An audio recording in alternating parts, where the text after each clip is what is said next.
साल 1992 अक्टूबर का महीना था। पंजाब के जालंधर जिले का कांगरैया गांव से बहने वाली एक नहर पर बने पुल से दो मारुति कार्स गुजर रही हैं। पौ फटने का वक्त है। अचानक दोनों गाड़ियों पर कहीं से गोलियों की बौछार शुरू हो जाती है। कार पास के खेत की तरफ मुड़ती है, दरवाजा खुलता है और वापस फायरिंग होने लगती है। इस तरफ AK-47 थी तो दूसरी तरफ पंजाब पुलिस की स्टैंडर्ड इशू राइफल्स। जब तक गोलियों का शोर शांत हुआ, कार में बैठे 6 लोग ढेर हो चुके थे। इनमें से एक का नाम था इंतखाब अहमद जिया। इंतखाब पाकिस्तान का रहने वाला था और खालिस्तान आंदोलन के लिए ISI का पॉइंट पर्सन हुआ करता था। इंतखाब का एनकाउंटर पंजाब पुलिस के लिए एक बड़ी जीत थी, लेकिन उस रोज इंतखाब की मौत उतनी बड़ी खबर नहीं थी जितनी उस शख्स की जो उस रोज इंतखाब के बगल में ढेर होकर गिरा हुआ था। इस शख्स का नाम था तलविंदर सिंह परमार। तलविंदर परमार कनाडा में खालिस्तान समर्थकों के बीच सबसे बड़ा नाम है।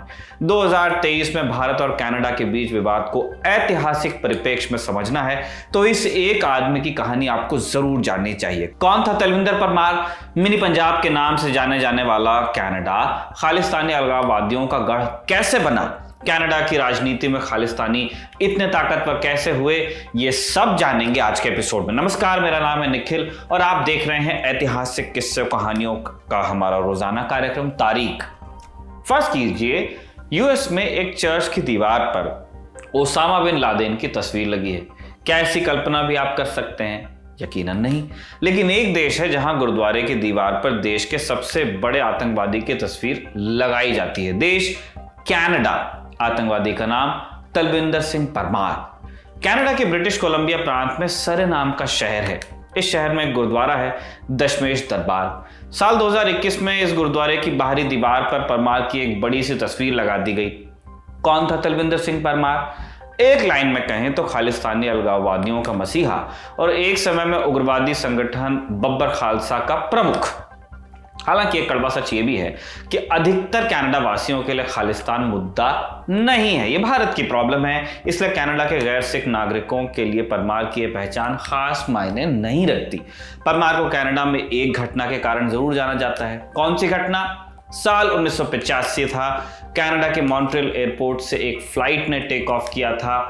प्लेन का नाम था एयर इंडिया कनिष्क। फ्लाइट को आना था बंबई और बीच में लंदन रुकना था, लेकिन लंदन पहुंचने से पहले ही ब्लास्ट हो गया। 82 बच्चों सहित कुल 329 लोग मारे गए थे, जिनमें से 270 से अधिक कनेडियन सिटीजन्स थे। यह हमला खालिस्तानी उग्रवादियों द्वारा किया गया और इस प्लान का मास्टरमाइंड था तलविंदर सिंह परमार। 1970 के दशक में तलविंदर सिंह भारत से कनाडा पहुंचा और जल्द ही खालिस्तानी आंदोलन का एक बड़ा चेहरा बन गया। 1978 में उसने बब्बर खालसा इंटरनेशनल नाम के एक संगठन की शुरुआत की। इस वक्त तक पंजाब में अलगाववाद की आग भड़कने लगी थी। परमार विदेशों से इस आंदोलन की फंडिंग किया करता। 80 के दशक में पंजाब में हुई हत्याओं में भी उसका नाम आया। भारत ने उसे आतंकवादी घोषित किया। 1983 में तलविंदर ने जर्मनी में जेल में कुछ दिन बिताए, लेकिन एक साल बाद ही वो रिहा होकर कनाडा वापस आ गया। कनाडा में रहकर उसने कनिष्क प्लेन हमले को अंजाम दिया। पुलिस ने केस बनाया, लेकिन परमार रिहा हुआ। यहां से वो पाकिस्तान गया और 1992 में उसने भारत में दाखिल होने की कोशिश की। भारत में उसने पंजाब पुलिस के 2 ऑफिसर्स की हत्या की थी, इसलिए लंबे समय से वो पुलिस के रडार पर था। अक्टूबर 1992 में पुलिस के साथ हुए एनकाउंटर में तलविंदर परमार मारा गया। भारत के लिए तलविंदर की कहानी हमेशा हमेशा के लिए खत्म हो गई। हालांकि कनाडा में उसे मरने के बाद भी जिंदा रखा गया। तलविंदर की मौत के कुछ साल बाद पंजाब में अलगाववाद की आग लगभग पूरी तरह शांत हो गई थी। खालिस्तान आंदोलन ठंडा पड़ गया पंजाब में, पंजाब के हिंटरलैंड्स में।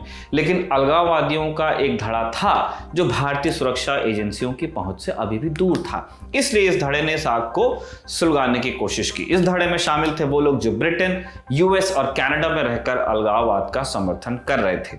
आने वाले सालों में जब भी खालिस्तान मुद्दे को दोबारा जिंदा करने के प्रयास हुए, उनकी जड़ें इन्हीं 3 देशों में छुपी मिली। लेकिन सबसे प्रमुख था कनाडा। कनाडा क्यों? कनाडा और खालिस्तान आंदोलन के रिश्ते को समझने के लिए अपने को थोड़ा और पीछे जाना पड़ेगा। एक कहानी शुरू होती है 1857 की क्रांति के बाद से। क्रांति के कुछ साल बाद ब्रिटिश सरकार ने भारत का शासन अपने हाथ में लिया। महारानी विक्टोरिया ने घोषणा की कि ब्रिटिश इंडिया के लोग कॉमनवेल्थ का हिस्सा होंगे और उन सभी लोगों के बराबर होंगे जो कॉमनवेल्थ के अंदर हैं। इस निर्णय का एक फायदा यह हुआ कि भारत के लोग अब कॉमनवेल्थ देशों में जा सकते थे और वहां की नागरिकता हासिल कर सकते थे। ब्रिटिश आर्मी से रिटायर हुए कई लोगों ने कॉमनवेल्थ देशों का रुख किया, इनमें कनाडा भी था। और कनाडा जाने वाले लोगों में बड़ी संख्या में पंजाब के सिख समुदाय के लोग थे। 1908 तक करीब 4000 भारतीय कनाडा में सेटल हो चुके थे। लगभग 125 साल पहले की बात है ये। लेकिन इन लोगों की बढ़ती संख्या से कनाडा परेशान होने लगा। अब देखिए, समय के हिसाब से पॉलिटिक्स का चक्कर सालों से भारत की एक बड़ी परेशानी रही है, जिसका जिक्र विदेश मंत्री डॉक्टर एस जयशंकर ने अपने एक बयान में भी किया था। कनाडा के राजनेताओं का खालिस्तानी आंदोलन को शह देना। साफ है कि ये वोट बैंक पॉलिटिक्स का ही नतीजा था। लेकिन इसी कनाडा में साल 1908 में एक कानून पास किया गया था, कंटिन्यूअस पैसेज रेगुलेशन। इस कानून के तहत कनाडा में प्रवेश करने वाले प्रवासियों के लिए कुछ शर्तें तय कर दी गई। मसलन कनाडा आना है तो आप जिस देश के नागरिक हैं वहां से आपको एक सीधी यात्रा करके आना पड़ेगा, यानी कि कोई व्यक्ति अगर भारत से चीन जाए और वहां से कनाडा आए तो ये गैर कानूनी माना जाएगा और ऐसे व्यक्ति को कनाडा में प्रवेश की मंजूरी मिलेगी नहीं। लमसम अगर आप कहें तो भारतीयों के कनाडा आने पर तमाम पेंच लगा दिए गए, क्योंकि इंडिया से बहुत दूर है। इस कानून के लागू होने के कुछ साल बाद कोमागाटा मारू नाम का एक जहाज कनाडा के तट पर पहुंचा। जहाज में 376 भारतीय सवार थे, जिनमें अधिकतर सिख थे। ये लोग 2 महीने तक जहाज पर रुके रहे, लेकिन उन्हें उतरने नहीं दिया गया। यहां तक कि खाना पानी भी मुश्किल से उन लोगों तक पहुंचा। अंत में ये लोग वापस लौटा दिए गए। कलकत्ता के तट पर जब ये जहाज पहुंचा, अंग्रेज सिपाहियों ने इन लोगों पर गोलियां चलाई, जिसमें 28 लोग मारे गए। कोमागाटा मारू कनाडा के नस्ल भेदी इतिहास का एक काला अध्याय रहा है।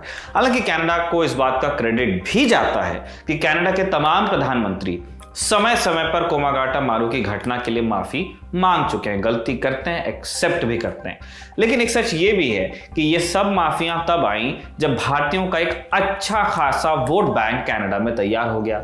ये वोट बैंक है कितना?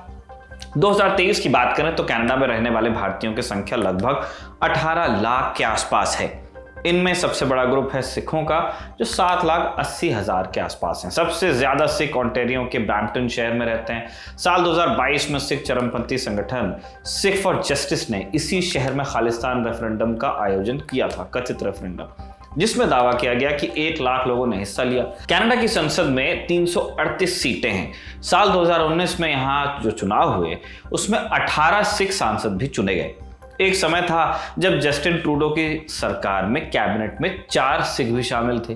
सिख राजनीति का एक बड़ा पहलू गुरुद्वारे हैं। कनाडा में 200 के आसपास गुरुद्वारे हैं जिनकी प्रबंधन कमेटी का चुनाव होता है और जिनमें से कई पर खालिस्तानी चरमपंथियों का दबदबा है।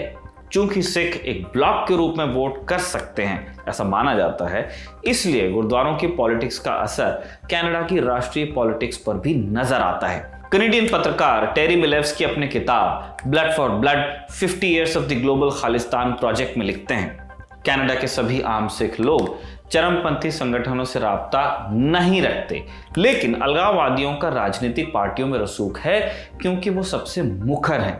किताब के अनुसार जब भी बात खालिस्तान समर्थक आतंकवादियों और चरमपंथियों की होती है, अलगाववादियों द्वारा इसे पूरे सिख समुदाय से जोड़कर दिखाया जाता है। इसे नस्ल भेद से जोड़ दिया जाता है, जिसके कारण कनाडा की दोनों राजनीतिक पार्टियां कुछ भी खुलकर कहने से कतराने लगती हैं। मसलन साल 2018 का एक प्रकरण है। उस साल सरकार ने कनाडा पर आतंकवादी हमले के खतरे से जुड़ी अपनी सालाना रिपोर्ट पेश की।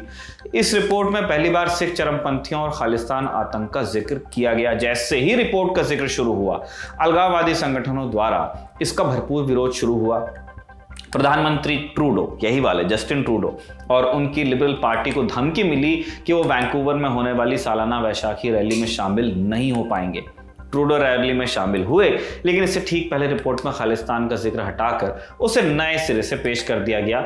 ऐसे कई और भी प्रकरण हैं और इन्हीं के चलते भारत सरकार और कनाडा के बीच कई बार तनाव के मौके भी पैदा हुए।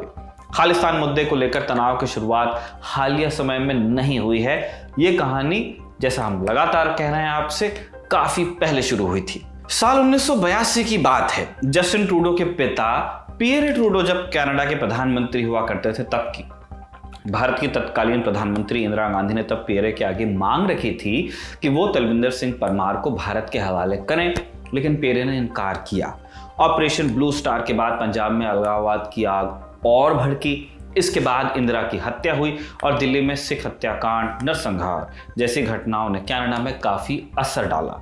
टेरी मिलेव्स्की अपनी किताब में लिखते हैं, ऑपरेशन ब्लू स्टार के बाद कनाडा में खालिस्तानी काफी उग्र हो गए। इंदिरा गांधी की हत्या के बाद खालिस्तान समर्थकों ने लड्डू बांटे।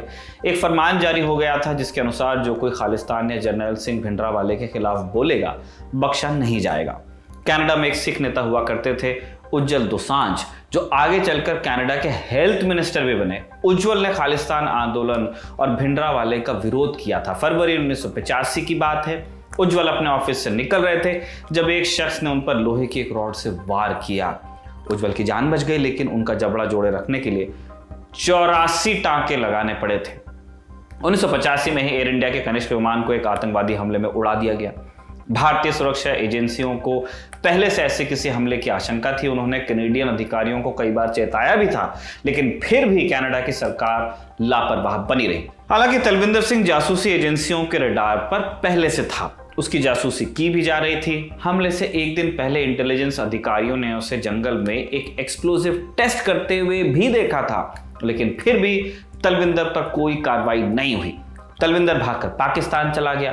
उधर भारत में 90 का दशक खत्म होते होते खालिस्तान आंदोलन ठंडा पड़ने लगा। इस मामले में पंजाब पुलिस का भी बड़ा योगदान था आर्मी के अलावा। पंजाब में अलगाववाद को लगभग खत्म कर दिया गया, लेकिन कनाडा में खालिस्तानी निरंकुश थे।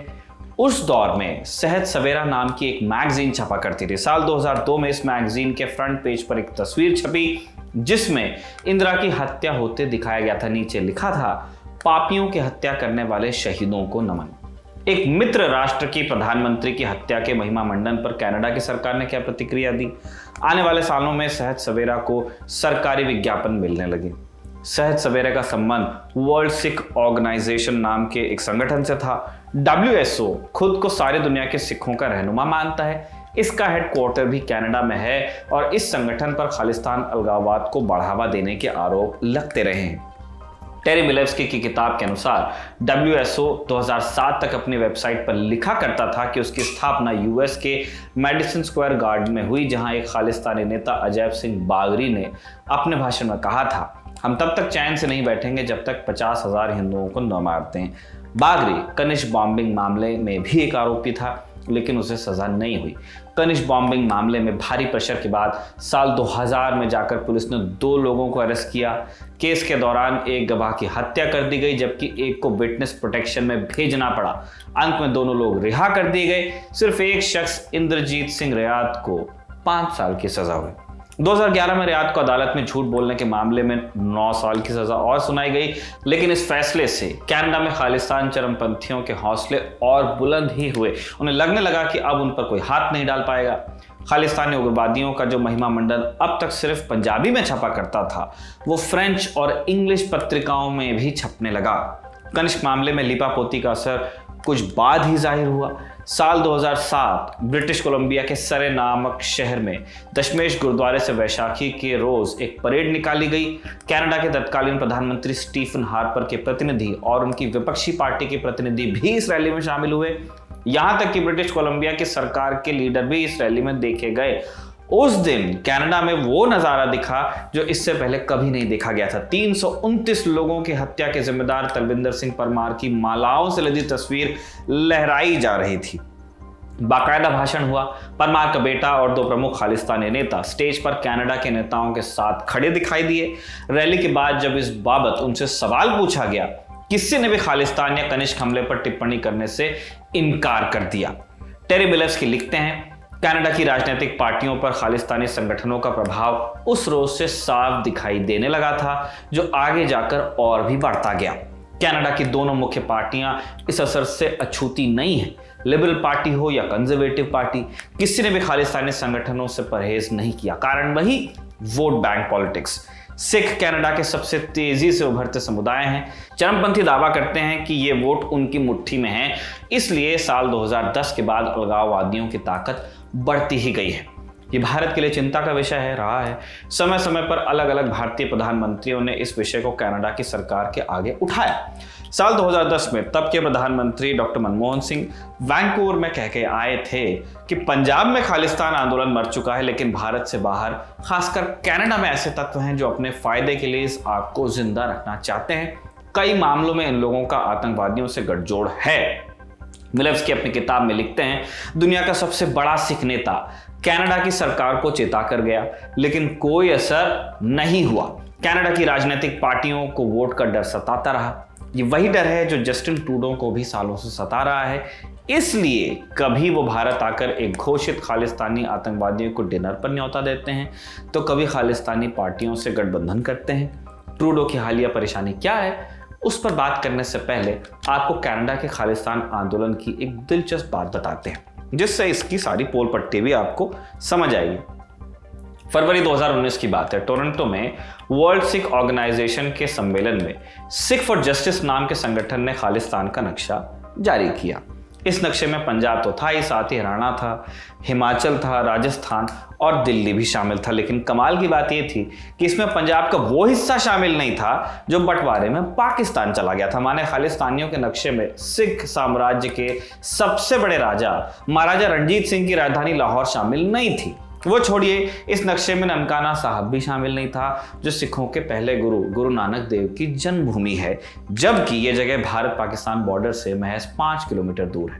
ये सब क्यों शामिल नहीं था, ये आप खुद ही गेस कर सकते हैं। कनाडा हो या भारत, सालों से खालिस्तान आंदोलन को पाकिस्तान का सीधा सपोर्ट हासिल रहा है। बल्कि कनाडा, ब्रिटेन और अमेरिका में पाकिस्तान के लिए खालिस्तान आंदोलन को सपोर्ट करना और आसान रहा है। इनमें कनाडा में रह रहे खालिस्तान समर्थक सबसे अच्छी स्थिति में हैं। कारण, मार्च 2022 के बाद जस्टिन ट्रूडो की सरकार न्यू डेमोक्रेटिक पार्टी यानी एनडीपी नाम की एक पार्टी के समर्थन से चल रही है। इसके लीडर कौन है? जगमीत सिंह। जगमीत की पार्टी खालिस्तानी अलगाववाद को खुला समर्थन देती रही है और 2022 में कनाडा में हुए रेफरेंडम को भी एनडीपी ने समर्थन दिया था। ट्रूडो के सरकार में बने रहने के लिए उन्हें जगमीत सिंह की पार्टी की जरूरत है और बाकी 2 और 2 4 आप खुद कर सकते हैं कि 2023 में चल रहा घटनाक्रम किसका नतीजा है। फिलहाल आज के लिए इतना ही। तारीख के शानदार एपिसोड को लिखा था हमारे साथी कमल ने और कैमरे पर इसे पंकज ने रिकॉर्ड किया था। आप देखते रहिए दी लर्निंग टॉक।